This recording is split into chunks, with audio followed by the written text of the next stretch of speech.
Hello and welcome to Arrowhead Allies, coming off yet another loss for the Kansas City Chiefs as the Chiefs fall to 6-7 on the season.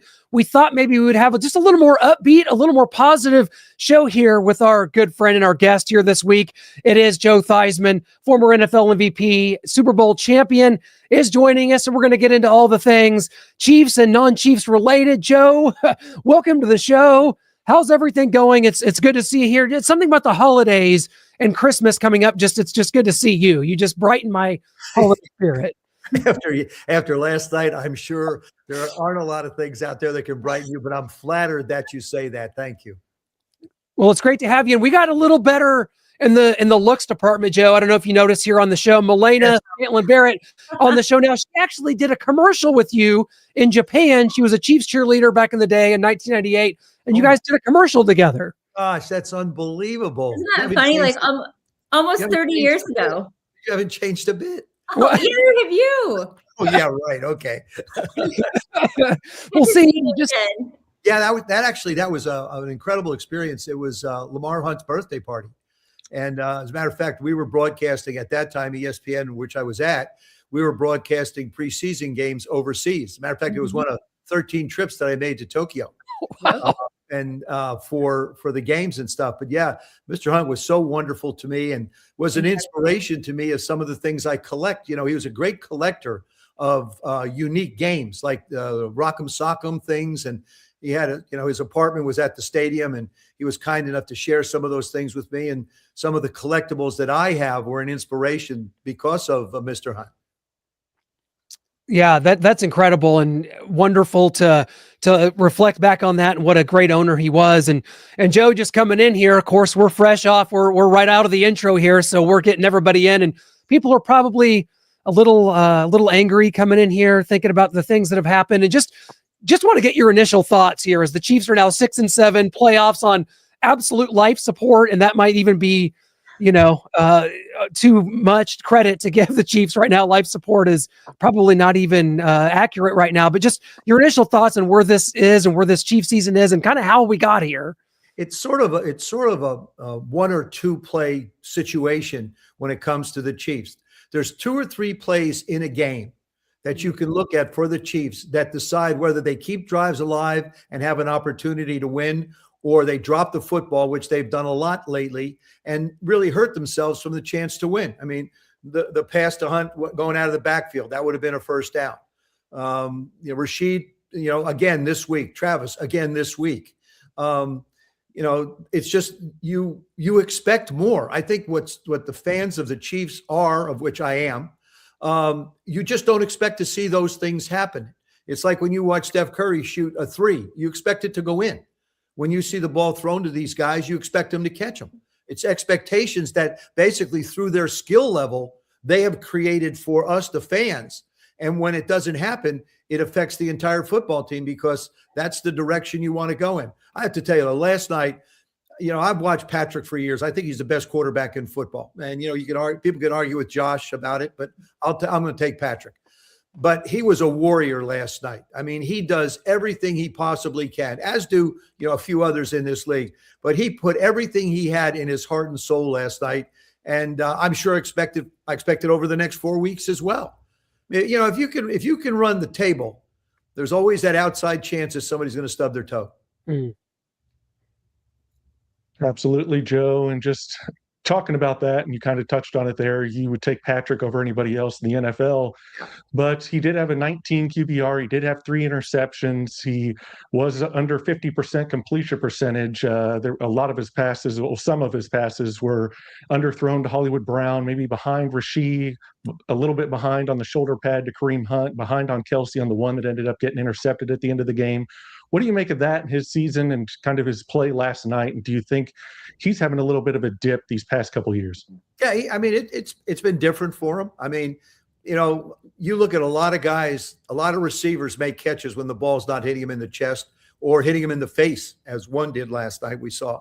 I just think that, you're going to go through those ebbs and flows as a quarterback. Some days, I've said this before, you can knock an ant off an elephant's rear end. That's how accurate you can be. Then on the other side, you need guys to make plays for you. Yeah, you've heard me say this time and time again. The quarterback position is the single most dependent position on the field. If the line doesn't block, if runners don't run, if catchers don't catch, if defenses don't stop people, if kickers don't make kicks, you have a tough time winning. And it's been one thing after another for the Chiefs, it seems, in that category of things that have just gone wrong. And in Patrick's case, you're almost asking him to play perfect every time out. And it's just not going to be that way. Mm. Yeah. Happy to have you on the show again, Joe. Thank you. Thanks, buddy. I'm going back to that 4th and 1. And the momentum clearly to me was on the defensive side of the ball. The Chiefs, okay, your offense stalled out. All right, fine.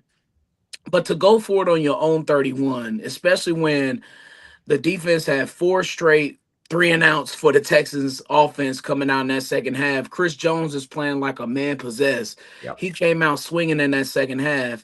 And it seems as if, I know it's a certain confidence that you have in your offense, but to me, as a head coach and someone who's guiding this entire ship, and you can see the call when Patrick Mahomes gets the call in his headset, the camera shows how irritated he is with these damn shotgun runs. Joe, can you please explain it to me why Andy Reid continues to run the ball out of shotgun, especially in these 4th and 1 situations? The line was playing well last night. I wish I could explain it. I mean, obviously, in Andy's case, he's a Hall of Fame coach. He's won multiple championships. The way he's done things is the way he's going to do things. And it's a question of execution. They feel like their offense, I guess, can operate out of that particular set very efficiently. And it can most of the time. You're talking about the number 1 defense in football they went up against last night. I'll tell you, when you watch that football game, you could argue who was the best defense on the football field. They were both outstanding and great last night. But, the things that Andy has called before have worked. And last night was one of those things that just didn't. Well, knowing the incredible success Andy Reid and Patrick Mahomes have had here in Kansas City, 3 straight Super Bowl wins, or 3 straight Super Bowls, constant playoff runs. How does a season like the one we're seeing happen? What leads to a drop off for a team that's been at the very top for so long? Melinda, I think one of the things that people don't like to acknowledge is this football team has played a lot of football. A lot of football. You go to 4 to 5 Super Bowls. You win, you have a chance of winning 3 in a row. You're playing at least an entire season longer than everybody else in the NFL. It's not like you're playing the same opponent in the Super Bowl every year. Teams are getting knocked out. Teams are coming on. But the Chiefs have been there. And it's not an excuse. It's a fact. You get tired. And 17 games is a lot of football game. 16 is a lot of football games. And I just think that as time moves on, it just wears on you. Your off season is shorter. Your recovery time is shorter. Your mental recovery time is shorter. Now you're getting to a crunch time where there's, you played 14 games. Now you've still got 13 games. You still got 4 to go. Mm-hmm. This is where you really dig down deep. And I certainly would expect from the Chiefs, the effort going forward and the execution going forward will be better than we've seen of late. And Joe, that's you would like to think so, and that's just kind of something that we've heard for the last several weeks. This team's lost 4 or 5. How many games have been must wins here? Yeah. They rose to the occasion and beat the Colts, and then you got the Cowboys on Thursday or on Thanksgiving Thursday, where you lose that one. Then here it's staring you right in the face. You've got this tiebreaker situation. Travis Kelce's on his podcast saying now we're ready to flip the switch. It just hasn't happened yet. And when you look at the rest of the AFC, the New England Patriots, the Denver Broncos, those teams have gone out and taken care of business all year. So do you feel like there's kind of a changing of the guard going on here in the AFC, or is this kind of a one-off, kind of a crazy season that we're seeing? Probably, maybe no Lamar Jackson in the playoffs, maybe no Patrick Mahomes. I think there are teams that are getting better. Certainly New England has risen. The Colts now, you don't know what they're going to be like with Daniel Jones out.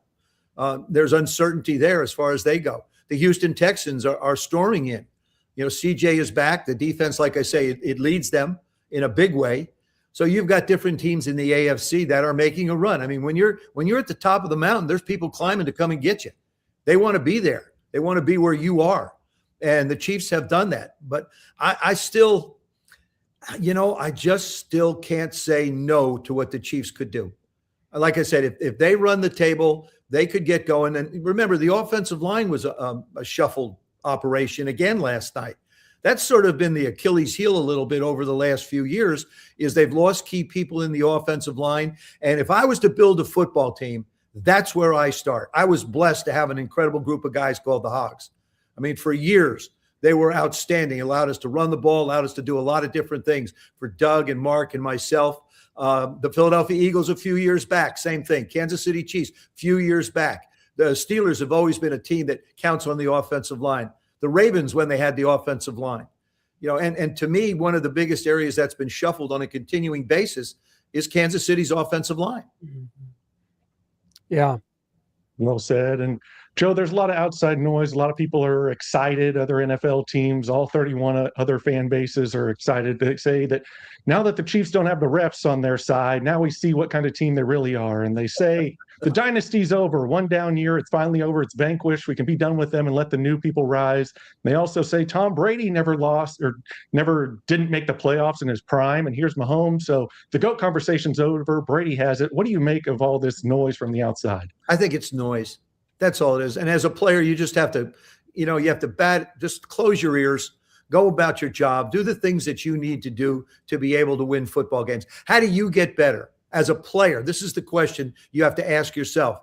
How do I get better every day when I go to practice, when I play in a game? What can I do better?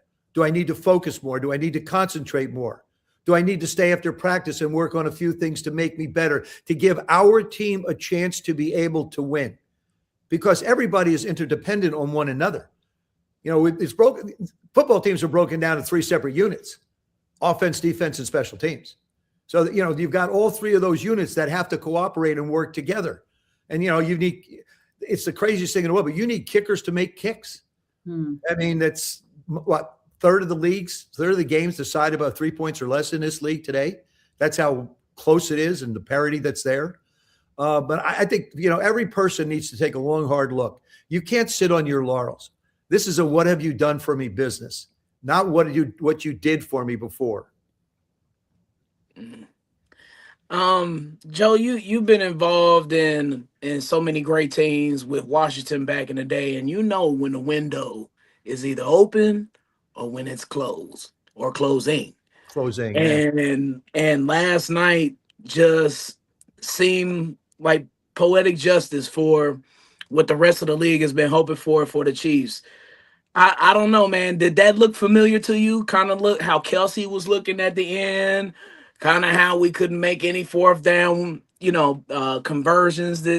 Is that window kind of shutting on this variation of the Chiefs, you think? It's one game. Well, we've seen it over the last couple games. They just, they haven't performed to the level of expectation that I think all of us expected and all of us have seen.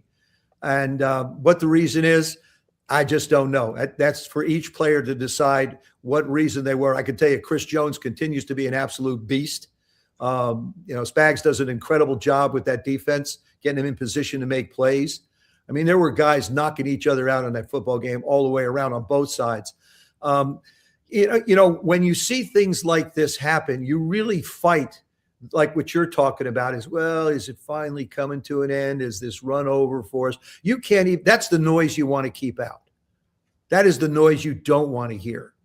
And you don't want to hear it in the locker room. And I guarantee in Andy's locker room, you're not going to. With the leadership on that football team, I don't believe you're going to hear that either. I think these guys, are going to coin the phrase, they're going to put their nose to the grindstone and they're going to start grinding away and, they'll come back. They're not done winning football games. Is it going to be enough in the end? Time will only tell that. But I don't think they're finished winning football games. Joe, you've been in a Hallmark movie, Love on the Sidelines. How was that experience? I have to change the subject. Let's talk about something fun, guys. This is Thanks, a hard I game. too sad. I loved it. As a matter of fact, we filmed actually in Vancouver, British Columbia. The first one I did was Love on the Sidelines. Then I did another one called Snow Coming. Actually, Eddie Marinero was in that one with me as well. But it was, I got to play, I guess I got typecast. I was the father of a kid that broke his leg. I mean, what else could it be, right? But it was, It was a great experience. We shoot those in 15 days.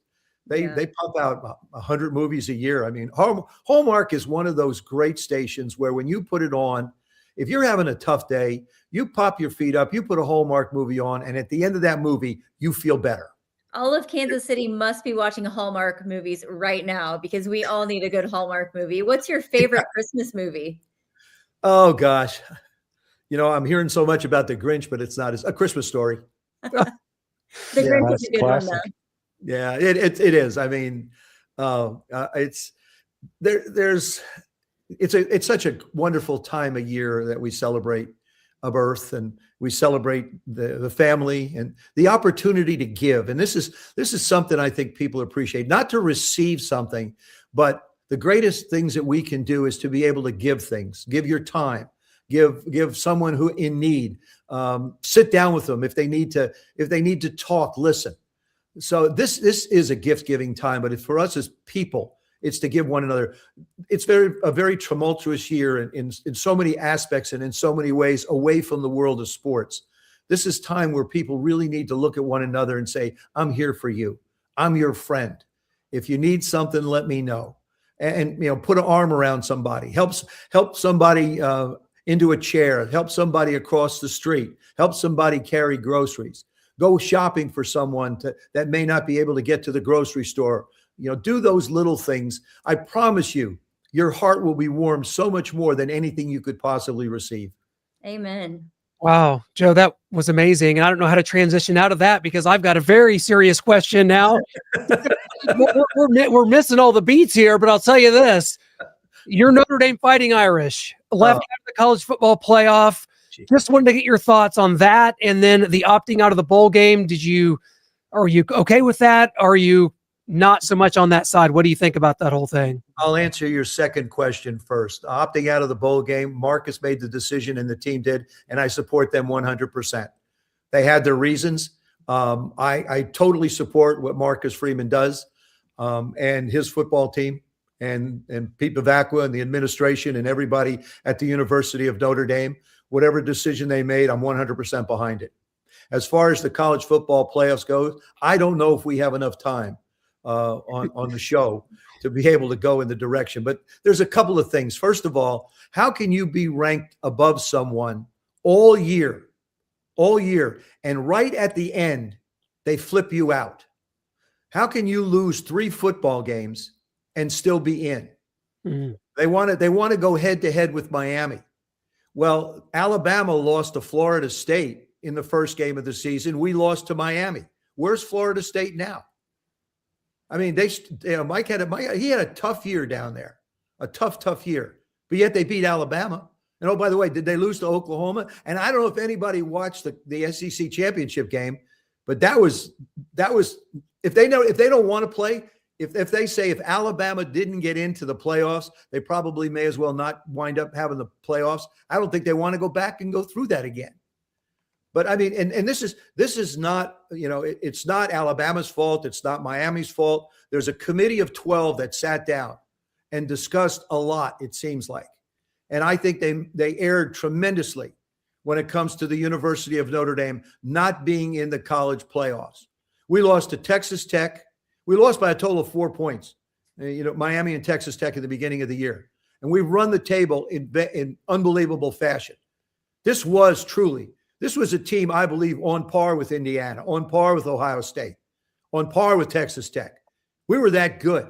Our young freshman quarterback continued to grow and grow and grow and get better and better and better. I think that this committee made a huge mistake by not including the University of Notre Dame in the college football playoffs. And I know it's water under the bridge now, but we're looking at the college landscape right now with portals, with coaches leaving, with NILs. It's not collegiate athletics. It's professional ball at every level. And do we really need James Madison and Tulane in there as well? If the way the system is set up, if they earn the right to be there, good for them. The system is broken. It needs to be fixed. Why don't you do this to make life? I love simple things. I'm a big, simple guy. Okay. If you are in the top 12 at the end of the year, you're in. You've played all year. You've played all year to get to a position where you're in. Evidently, people felt that Notre Dame was in the top 12 for a number of weeks. They felt Miami was outside for a period of time. And then all of a sudden, in the last minute, they decide they want to flip it. And you put a 3-loss team in. Like I said, it's not Alabama's fault. They did what they could do or what they did, and somebody else made a decision for them. Mm. So they're in. But I really feel like it's just downright wrong. It's wrong. It's because, and if I wasn't a Notre Dame grad, I would feel the same way about the University of Notre Dame not being in the college football playoffs.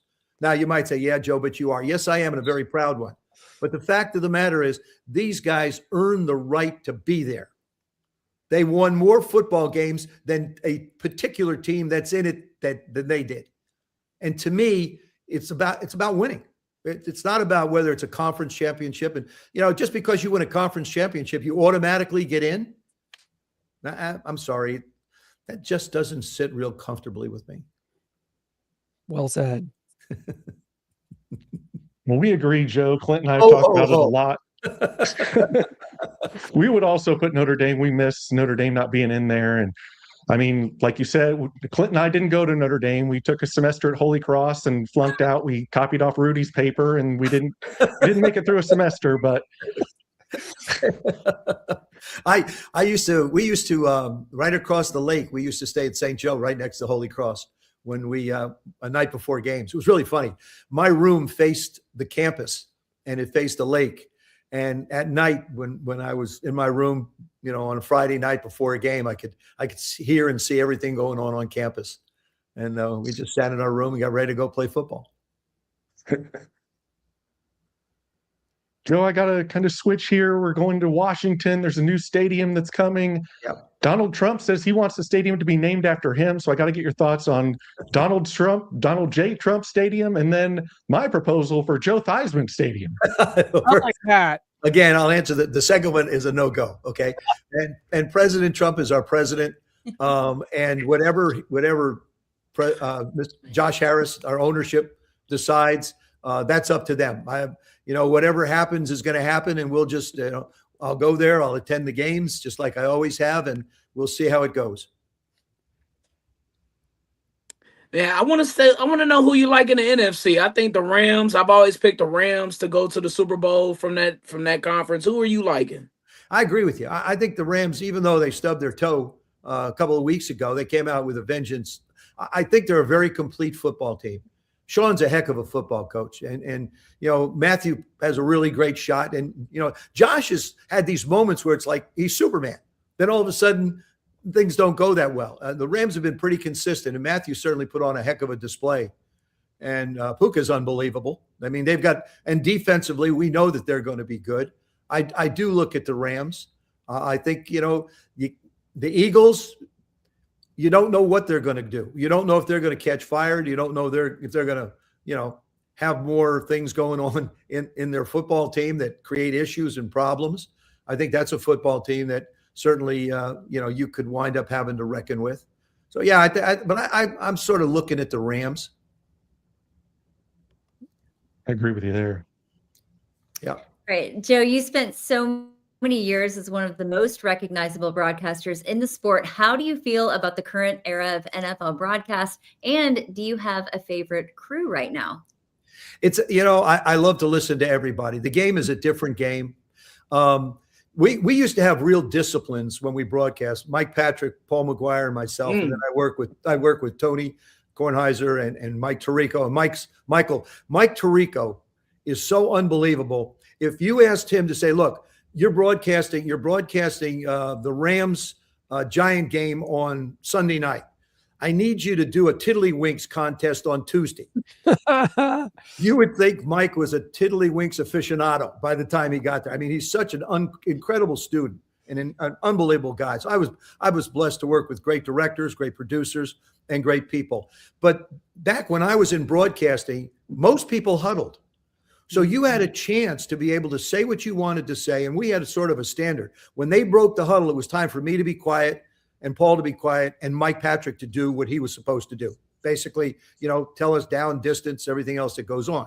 So we had those disciplines. It's more difficult today with the gun because everybody runs everything so quick.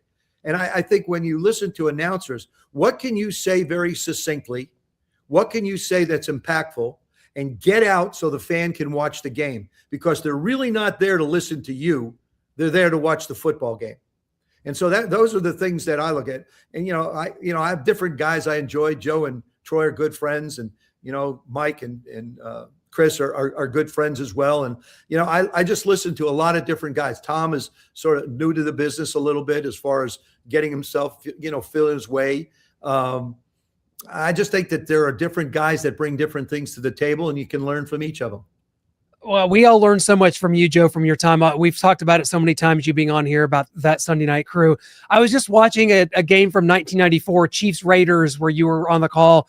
And what I miss about broadcasting is it was exemplified in that, which was you just eviscerating the Raiders it was just a personal foul penalty. It cost them. Chiefs win the game, and you just went off. And I miss that, like, where announcers felt free to be able to do that. And I felt like I learned a lot. I was a part of it, and that we could all just be fans out there.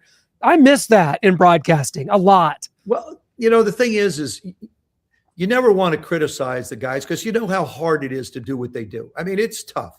It's tough being out on that field. It's, human error certainly plays into certain things, but you also have to play with intelligence, like guys spitting on one another, guys bumping helmets. If you bump somebody's helmet, you're going to get 15.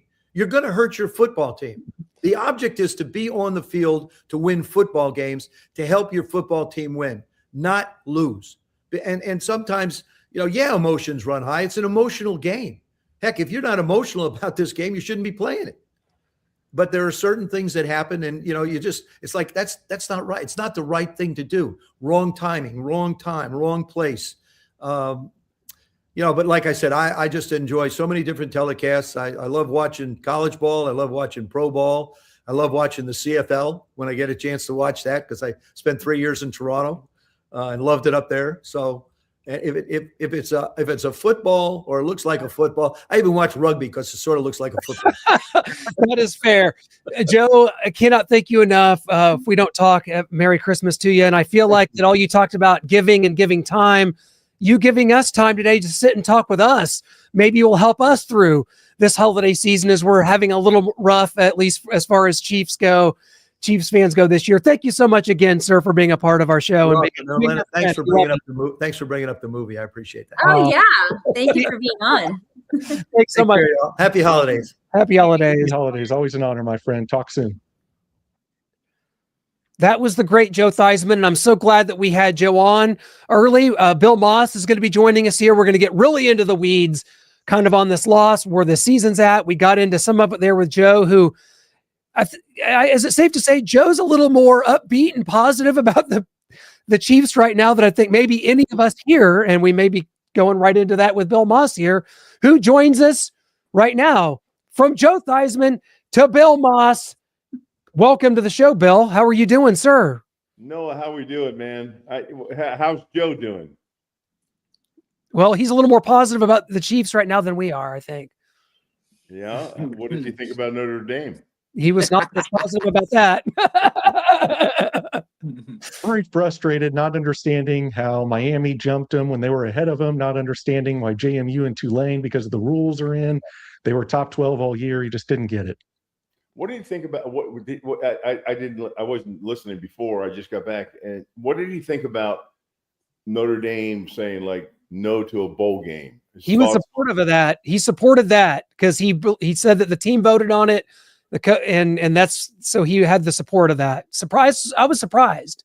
So I thought the inmates are running the prison now. Is that it? That's college athletics in a nutshell, is it? I guess, right? NIL. That's the world we live in right now. That's it to me. That's so crazy that they're doing this. I just no. Is that her? Is that what? Hi, Bill. Oh my gosh, we go way back. What are you doing, girl? How are you?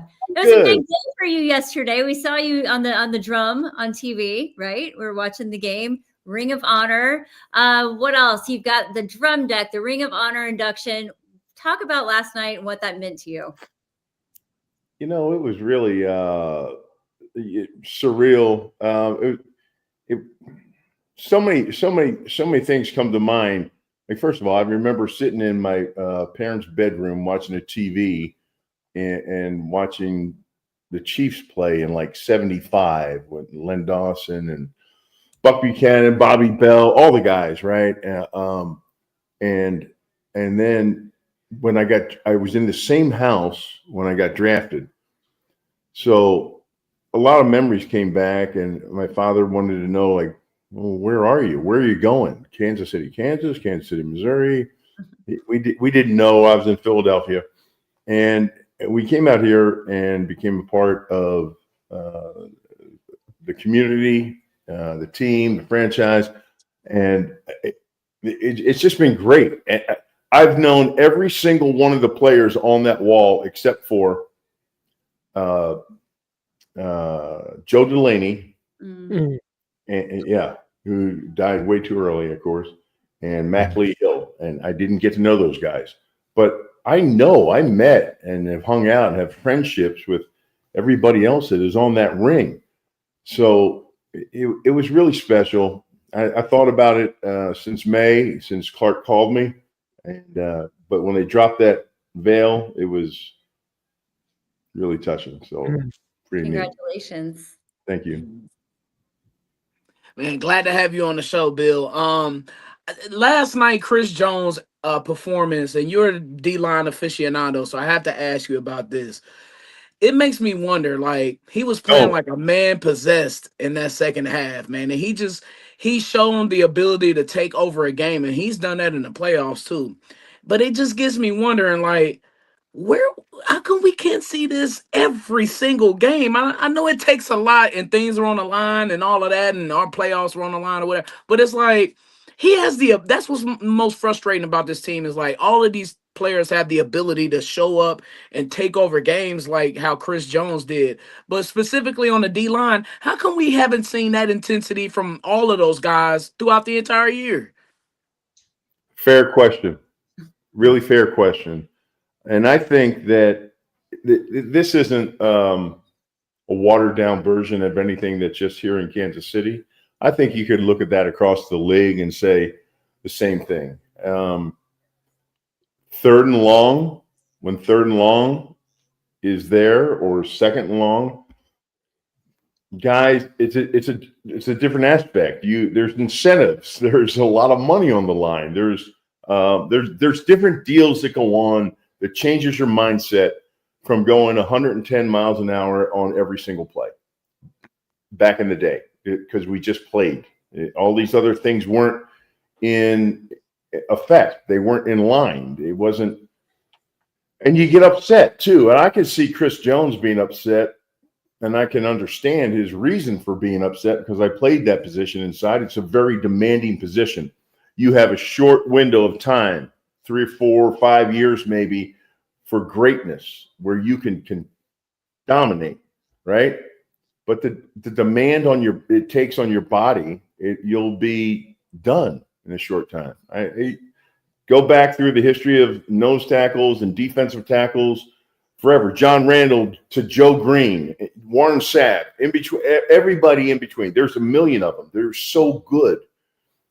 But that position, you have to engage every play. You have to get hit every play from 2 or 3 helmets. You have to shed, run, and then collision with the ball, the tackler, the running back, or the quarterback, or whoever it is.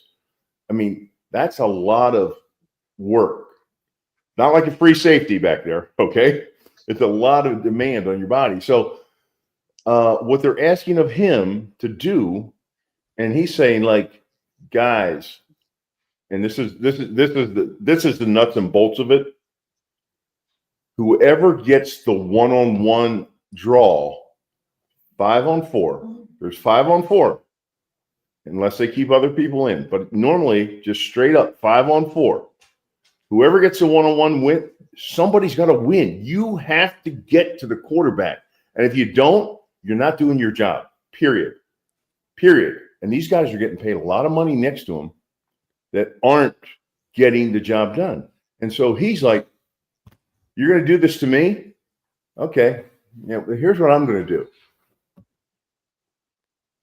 Go through the motions, you know? So I understand that, the frustration, because at his point in his career, he's like, if these guys aren't going to do it, why should I go do that? And so I can understand that. So that doesn't bother me, but something got to them all last night. That whole defensive line balled out. They went after that offensive line like banshees. And I would like to see that every single time, but I can understand the other side of it too. Yeah, I think we saw in training camp Chris Jones yelling at George Karlaftis, like, I haven't seen you get 15 sacks, so come to me when you do that. Double digits, not 15, double digits. Right. Yeah, I think he's only got 10.5 once, and then it's been like 6, 5 this year, 6 right now. But we hadn't gotten a chance to talk to you about early in the season. Chris Jones kind of took an inside move against the Chargers, allowed Justin Herbert to go around, seal the game. Then the Jags game, Chris Jones was seen just standing there, thought the play was over. I just kind of want to get your thoughts on those two. You know, so you have to gamble sometimes. Everything's a gamble, right? When you're playing there, you study all the percentages of down and distance, yard marker, hash marks, formations, tendencies, what they're doing, motion, and going into the game, if you study it, I studied the hell out of it. That was my angle. I understood. I would watch till the last second of the snap, and I knew what was coming. I knew the play that was coming, right? So if you play those percentages, there's a gamble part in some of it.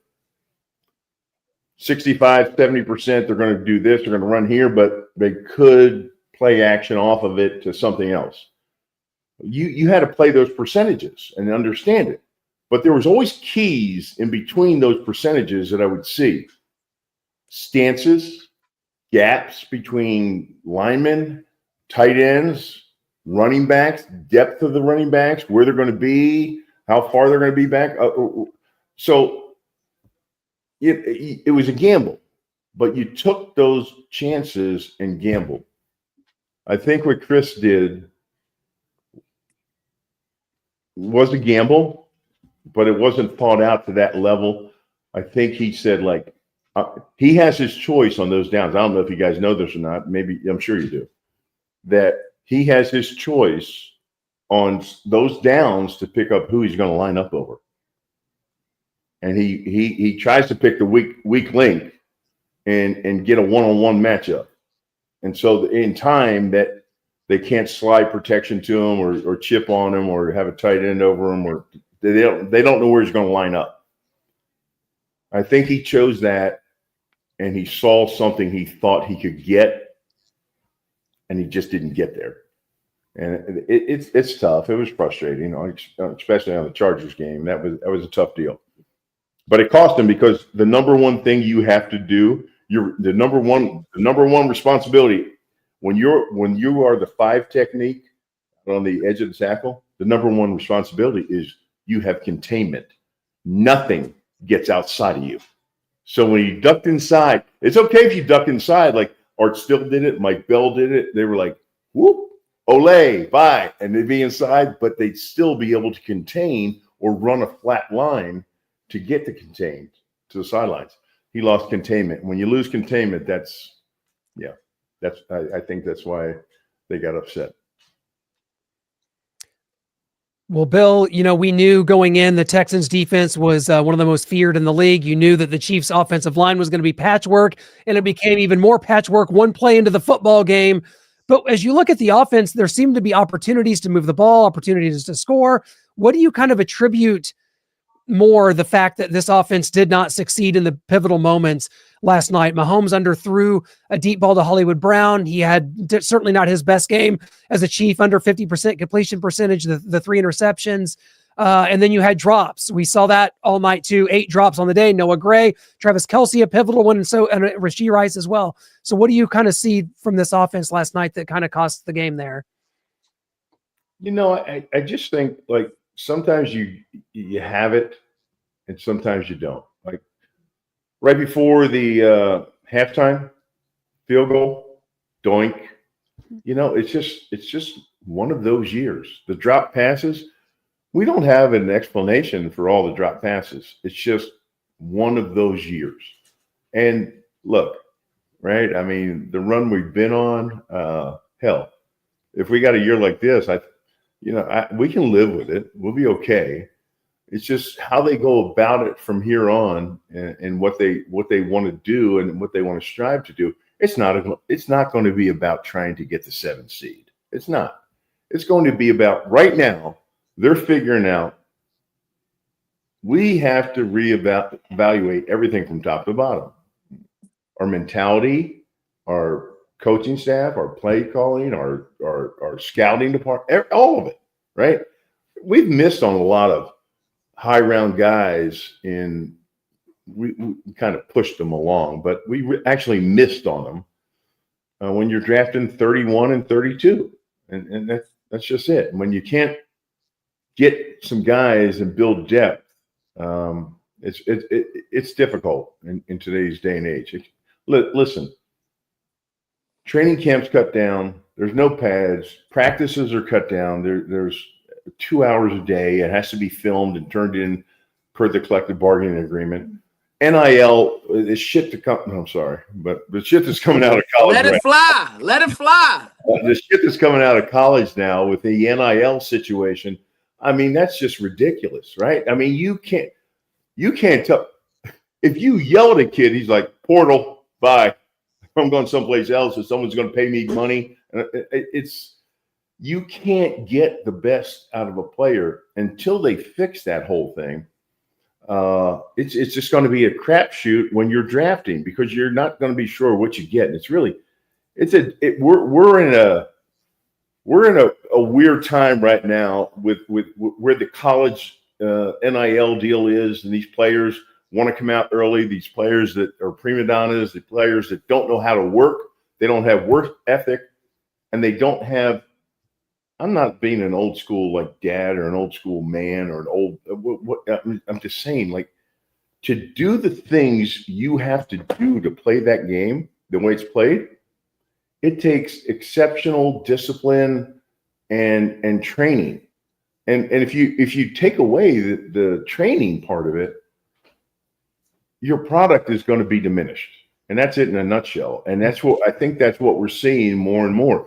You'll see flurries of greatness on teams that drafted early because they were terrible and are playing last place schedules. And you're like, oh gosh, this quarterback's going to be great. And they're playing all these last place teams, right? And then the second year, I'll take Atlanta, for example. Everybody jumped on board with Atlanta, right? This is going to be great. No, second year, there goes, right down the tank. Washington. Yeah, exactly. There you go. Yeah.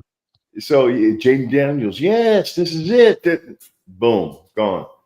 So if you don't have that early development of players and rooting out that you're not in control, guys, we're in control. Right now, they got the hammer, and they're swinging it. And if they make money in college, and that's great. I mean, good for them. I wish I was playing in this day and age.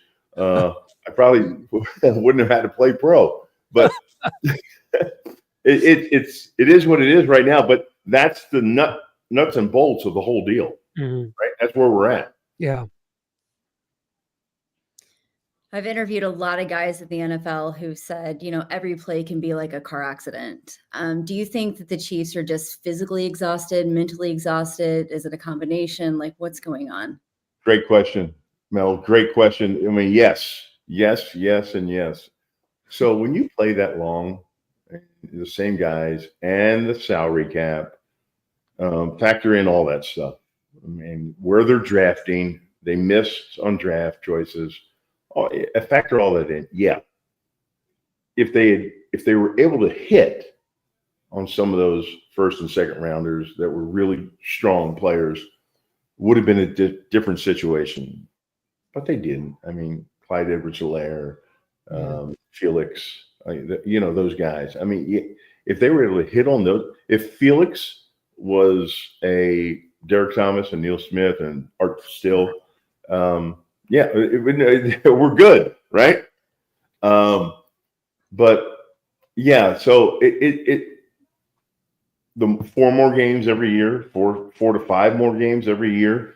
The demand, the toll it takes, the salary cap, where you have to manage that thing, man. It's tough. And you got your quarterback, and he's willing to do a lot of things and change all the time and accept different challenges to make the team better. But it's still the salary cap. You have to hit it. And if you have to replace players that you lost that were quality players, and you don't hit on it in whatever fashion you're spending your money in, if you don't get it right, then you're going to be where we're at right now, which is what's that, Mel? 6, 7. Oh God. I have an 8-year-old son, please. Bill, Right? It's not a full day in my house. that was the main reason I didn't want to lose the game last night. I didn't want to be 6-7. 6, 7. Well, I'm going to jump you, Brian. I'll get you next. But Bill talked about the salary cap, and that's what I wanted to go to.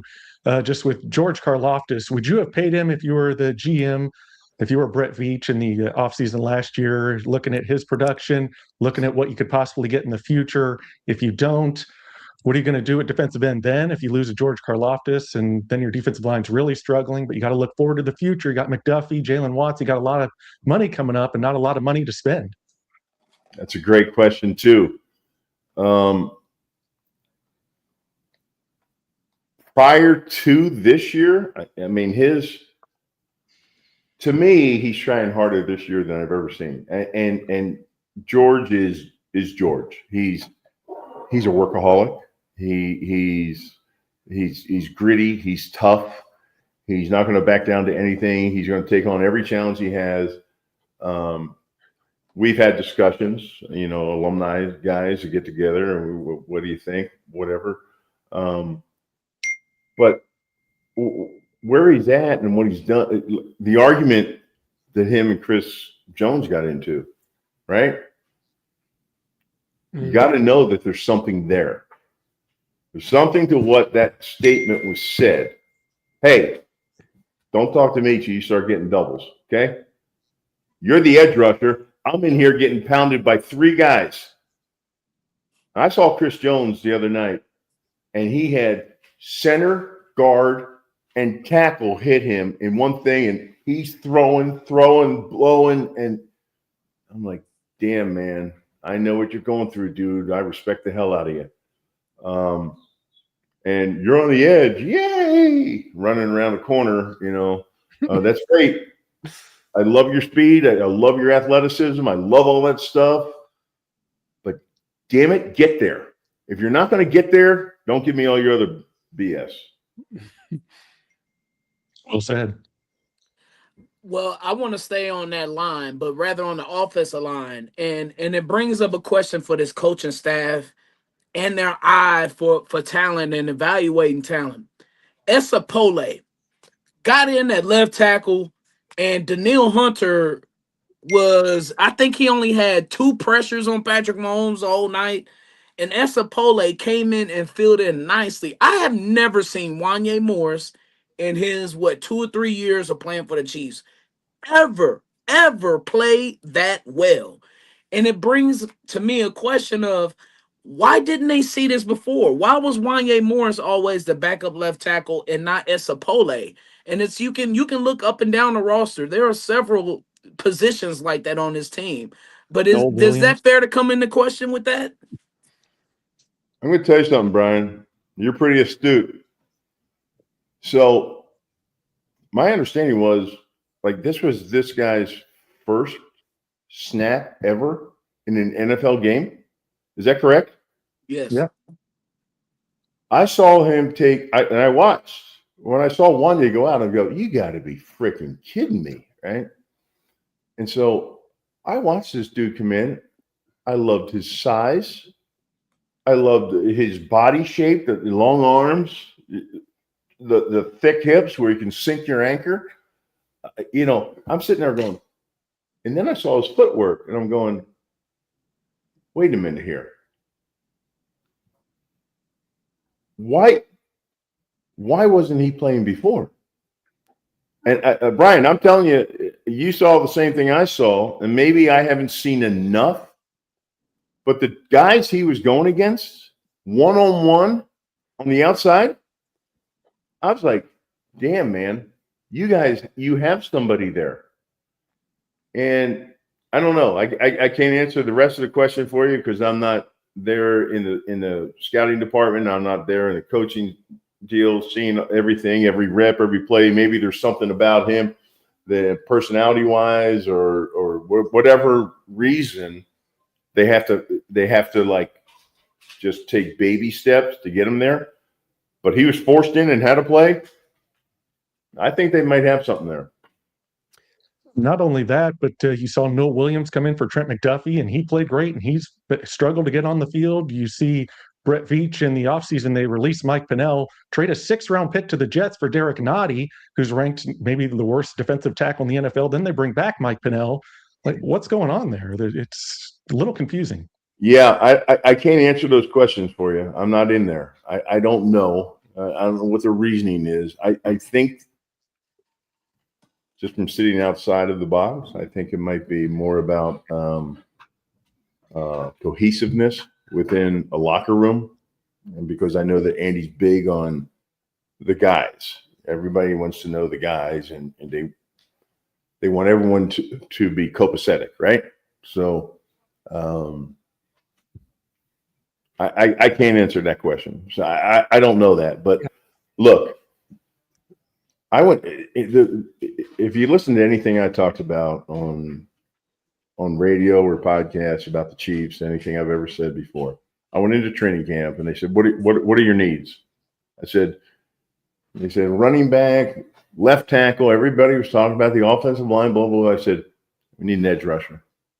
We need an edge rusher. If you don't have an edge rusher, if you don't get an edge rusher, you don't find an edge rusher, you're not going to be able to get there with four down linemen, I mean.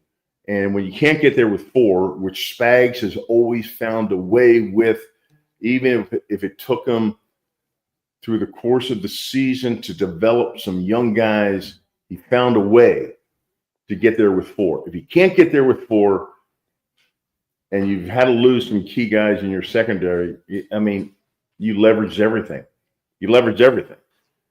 I knew their offense could do some things, have some damage, with the 3 wide receivers and Kelsey, but if you can't get there, it's going to affect you in the long run. And the defense is what we all talked about, the offense, because it's so glorious to see, and Patrick and everything he's able to do. But if you can't stop them, you're done. And right now we can't stop them. Like, we can't line up and just stop them. And that's a hard thing. They showed up last night. It was great to see that. Now, you guys know that Houston has an alien offensive line too. And that was a big part of the deal. And those guys really played hard to help the offense out, because the offense is in such dire straits. But end of the day, I'm not sure what you do the rest of the season. Bill, it's been such a pleasure. Last thing before we cut you loose here, and we had Tim Grunhard on last week, and we were talking about, seasons that in Chiefs history that kind of remind you of this one. 1 in 6 and 1-score games last night. Technically not a 1-score game, lost 20-10, but we kind of went back to, and I know that you were not playing any longer in 1996, but after the year with Steve Bono, the 13-3, lost to the Colts in the first round. That team was picked by every pundit to go to the Super Bowl. Of course, we're kind of in the middle of a dynasty here, just went to 3 straight Super Bowls here. And it just seemed like from the word go, everything that had went right, like it did in 1995, which was James Hasty and Mark Collins, late touchdowns, Tamarick Vanover with a punt return. That was kind of like last year to me. And then now fast forward here, it just reminds me of 96, where we went 9-7, missed the playoffs, and people are like, what in the hell just happened? Is that jive with you at all?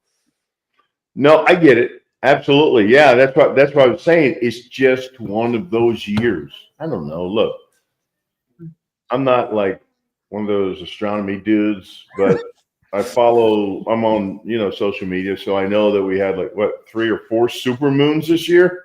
Oh man. Maybe the moons are just screwed. I don't know. Because everything was going so well for us for the last 3 or 4 years. I don't know. Maybe the super moons aren't our deal.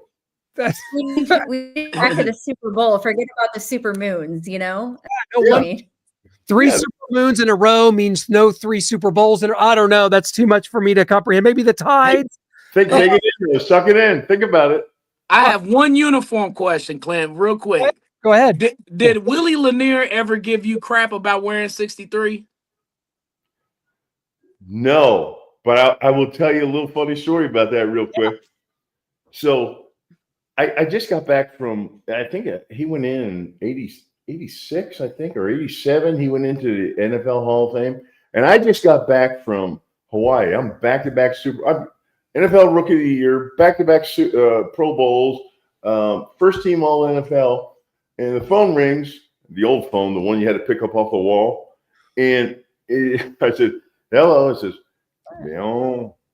this is Lamar Hunt. I said, who?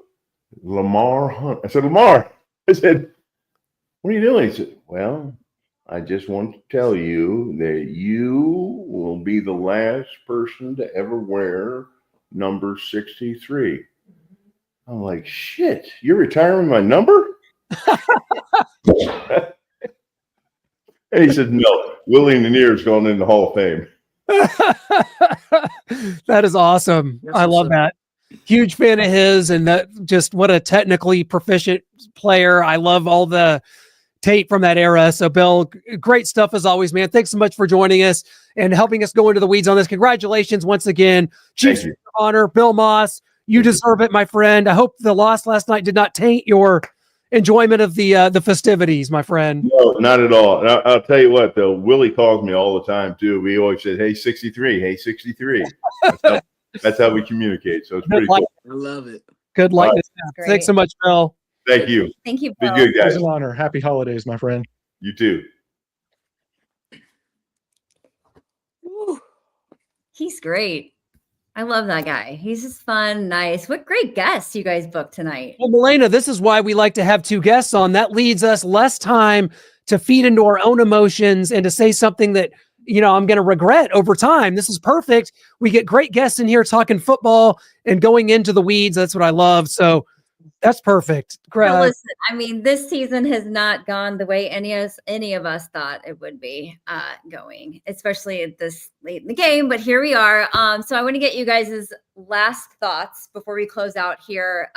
Brian, let's start with you. Man, my last one, I feel like I'm just getting started. He said it right. It is just one of those years, man, because it's just it's so many things. It's the drop passes, it's the bad coaching decisions, it's the play calling, it's the penalties, it's the no run scheme, it's the bad throws, the missed blocks, allowing third and long conversions, can't force turnovers, doink field goals, missed opportunities up and down this season. And you know what? You can't point the finger at any one person. It's been a total team effort from start to bottom, from top to bottom, rather, from Andy Reid to Mahomes to Kelsey to Chris Jones, Bucker. Everybody has played a role in where the Chiefs are right now, man. And we've been expecting this team to just press a button and turn it on when the Chiefs are no longer in that position where it's not like that no more, especially with the Chiefs coming back to the pack and the AFC coming, and surpassing the Chiefs this year. We just got to call it what it is, man. The AFC has came and surpassed the Chiefs this year. Yes, they could still get in the playoffs, but for what, man? It's mock season time in Kansas City, mock draft season. Noah, what do you think? Yeah, I'm hoping that we heard Bill Maas there say that Andy Reid just likes his guys. He wants familiarity. He wants a kumbaya atmosphere. Everyone knows each other. But is that the best thing? Because we had Bob Sutton. I'm hoping maybe this season is our 2018 AFC Championship loss where they couldn't do it anymore. Andy Reid couldn't say, I'm bringing back Bob Sutton, so we fired him and brought in Spags. Hopefully he looks at this coaching staff and cuts it down and says, I can't do it anymore. We've just missed the playoffs. I'm being questioned. The players are being questioned. The organization, our dynasty, everything we built is being questioned. I got to go out here. I got to get some fresh eyes because obviously I'm not seeing it well. People are calling out my play calling, my fourth down decisions. I took responsibility for that fourth down decision. But hopefully there's some silver lining here because the playoffs, Brian, there's still a chance. This is convoluted. The Chiefs have to win out. That's the hardest part of the entire. The Chiefs having to win out is the toughest part of this whole scenario. The Chargers either have to lose 3 of their next 5, with one of them being the Broncos, who could be sitting starters because it's the last week of the season. And if they are going to beat the Broncos because they're sitting starters, then they have to lose the next 4 games in a row. The Colts are probably going to fall off. They have really hard games. They both have hard schedules, so it leads to potential looking at it like, hey, there's a chance. But and the weird thing is, it could happen. It's not like it's impossible. This thing could still happen. This team could go to the playoffs. But it's like they get in and they go to Denver. Are they going to let Bo Nix convert another 3rd and 15? Is Rashee Rice going to miss another crucial 4th down drop? Are we going to get another out the ass penalty from these refs that happened early in the game that stopped the momentum? I don't know, man. I'm honestly looking forward to a longer offseason so the guys can actually reset and so we can have a legit 1st round draft pick this year. Because like right now, if the draft started today, the Chiefs are picking like 13 or 14. Chiefs haven't had that since Andy Reid was here in his first season in 2013. That's the silver lining, I would say. Clint, take us out, man. Well, last week I talked about having a funeral for the Kansas City Chiefs season this week. And to do that, you also have to eulogize Houston Oilers. What are you doing? Timeout. What are you doing? Oh no! What are we doing? What, Clint? You didn't check this? This Oilers. This is a defunct franchise. Oh my God! Where's your Cam Ward jersey? Well, that's coming up. In mail. I'm supposed to get it for Christmas, I think. If we're lucky, they'll beat us too, I guess. No, but look at this. None of us are wearing red. No one on the set is wearing red. You're in violation. You in violation, dog. How you dare come on this pod and wear another NFL team? That is what is wrong with It's you? not an NFL team. Yes, this they has are. been an NFL team for a long time. So the Titans wore those uniforms last year. Stop. Did they say Houston Oilers on it? It said Oilers. The logo. We're off the rails. I can't believe it. Listen, guys. We talked about having this funeral. There is a eulogy to be given for this season. But I think that to do that, you have to properly put into context what this franchise has meant to each and every one of us and what this has been, because you can't slam the door on the casket without paying tribute to what this has been. Is the dynasty over? I don't know that. Are there going to have to be wholesale changes? Yeah, probably. Is this going to look a lot different going forward? I bet it's going to. Noah alluded to a lot of that. But we have to think about the magic, the wonderment, the moments. My life is exponentially better because of the last 7 years of Chiefs football, and I will never forget it. I was going to say my grandkids about it, but probably won't have any of those. I'll be telling my nephews about it someday because that's how much it meant to each and every one of us. And I'm not saying that this is the end. Mahomes is done. This is all over, but it could look a little different going forward. This is kind of the end of a streak of 11 straight playoff appearances, most likely. So we do have to put it into context. We love interacting with each and every one of you. I've gotten a lot of messages the last couple of weeks, very threatening, and let's say in nature. That's okay. I could take it. I'm a big guy. But please keep picking against the Chiefs. But don't actually come try to actually physically, because I got nothing. But you could threaten me online all day, but just please don't hurt me is my only thing.